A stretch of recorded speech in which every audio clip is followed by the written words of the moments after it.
Okay, we're on Shabbat, Perek Chaf Bet, Mishnah Vav 6, the Mishnah in the 22nd chapter of Shabbat. We're going to talk about doing physical activity, certain kinds of physical activity that's prohibited on Shabbat. We're going to see why in a minute. Says the Mishnah, Sachin umimashmishin.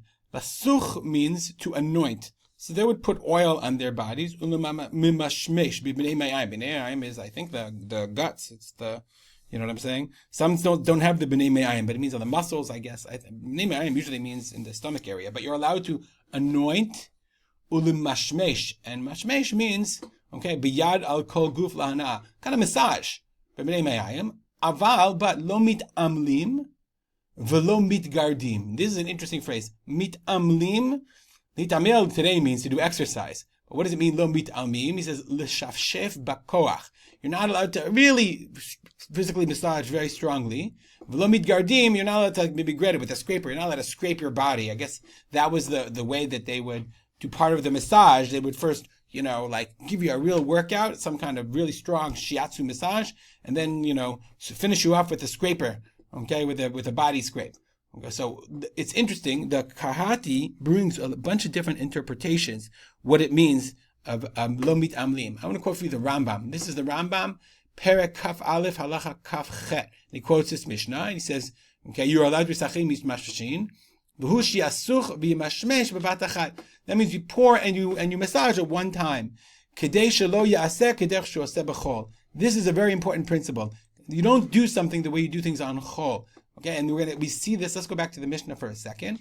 The Bartanura says, why don't you do these things? Mishum dehave ke'uvda dechol. Uvda dechol is a very, very, I'm going to copy that even and put it in, I'll show you, I have it for you here. It's a very, very, very common and important halachic category, uvda dechol. There are a lot of things we don't do because of uvda dechol, which we're going to see in a minute. Okay, it's what the Rambam says. Let's go back to the Rambam for a minite. Ezehu mitamel. What does it mean, mitamlim? That he learns mitamlim isn't just strong massage. Zesher dorsim al gufo b'koach. They stomp on a person's body forcefully. Achi yageh, until he becomes tired. V'yazia, and he becomes sweaty.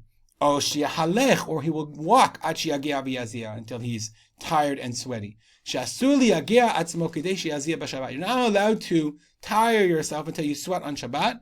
Mipnei shehu refuah. Because it's a kind of refu'ah. So it's interesting, the Rambam says the prohibition of doing these things is because it's a kind of refu'ah, a kind of health problem. Whereas if you look and we saw the idea of uvda dechol, if you look and here we are, the Pnei Halacha from Rabbi Lamed, the Rambam says, the Rabbi Lamed writes, you can't run, you can't run on Shabbat for the sake of exercise. Okay, because it's not pleasurable. Personally, I love running. People love running. Their hana is because they're retaining healthy.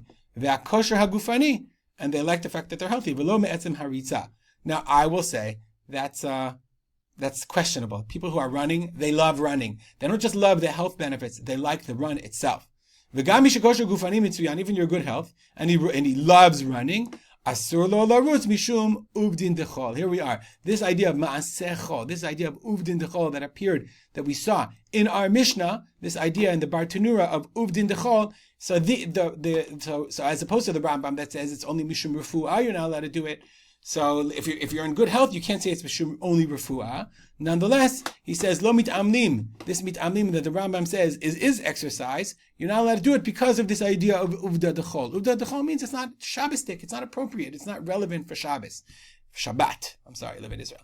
It's something that's appropriate during the rest of the week. Exercising is not appropriate during the rest of the week. By the way, you're allowed to take a nice walk, a spatzir, but you're not allowed to fast walk. Anything you would do, like we say in refuah. And Mishnah continues. Ein yordim lekordima. You can't go into kordima. Now the Bartanura has this different girsa, polima. So it's a question whether it's kordima or polima. There's a bunch of different explanations of what this means, which tells you that nobody knows what it means. The Bartanura says it's a bikam le'amayim. It's a valley full of water, and under the water is tit, kamodebek, is like quick mud. V'yesh ba mekomot, and there are places shitba harochetz sham, you'll get stuck there in the tit, in the mud.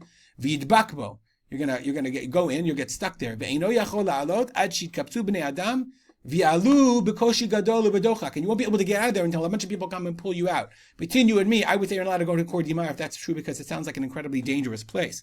But that's just me. Others say, the Kahati quotes others who say, like Rashi, who says that you're afraid your clothing will get wet, and then you'll do schita. And the Rambam says it was a place where there was a bore of hot water. It was like a hot water spring, and then you're going to sweat. And that's also prohibited. Okay. Ve'ein osin apiktivizin. Apiktivizin has got to be a Greek word. It means apiktivizin is like, I think it's epicac syrup. It's a mixture that you would drink in order to barf. Okay. Upirusha, in order to throw up, to vomit. So you're not allowed to make this concoction that you drink in order to vomit. Upirusho, apik tvizayin. Apik means to take out. I don't know what tvizayin means. Kolomar, this food, zayin. Hotzi amazon mimakom bishulo.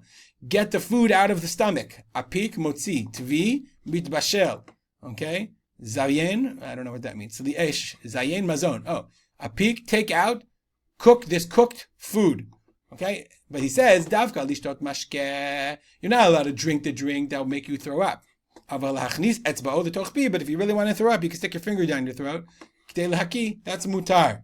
That's mutar. But if you're in pain, if you're actually, so meaning when are you not allowed? This reminds me, it's so interesting. It reminds me of, what was that movie, The Hunger Games, the second Hunger Games, where the people of that great city, they would eat and then they would throw up and then they would eat again. Because it sounds like, at least this is from the Roman times, that they had this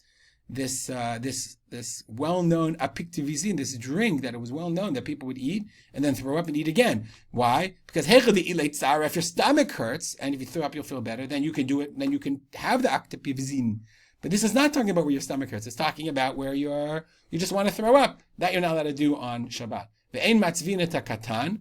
That sevet takatan means, okay, you're not allowed, that means to like sort of massage him, to latzevoto means to fix the ashev atzmotav, to do, I don't know, some kind of chiropractic work.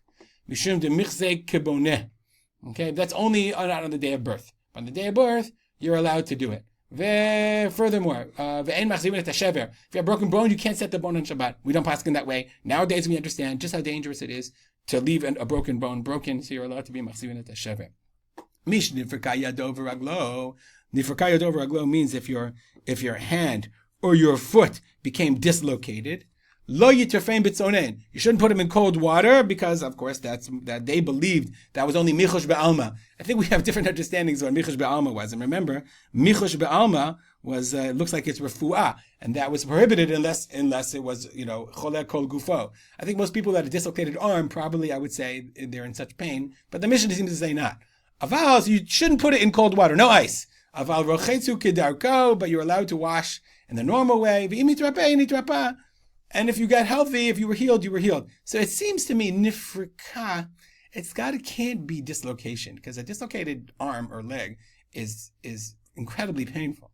So it must be nifrika yado v'raglo. Let's see if the Bartanura says something.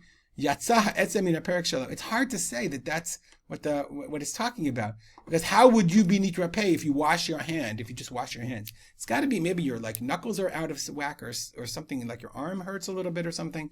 Because nowadays we would not paskin that way. We would paskin that if your arm is dislocated, you should probably go see a doctor.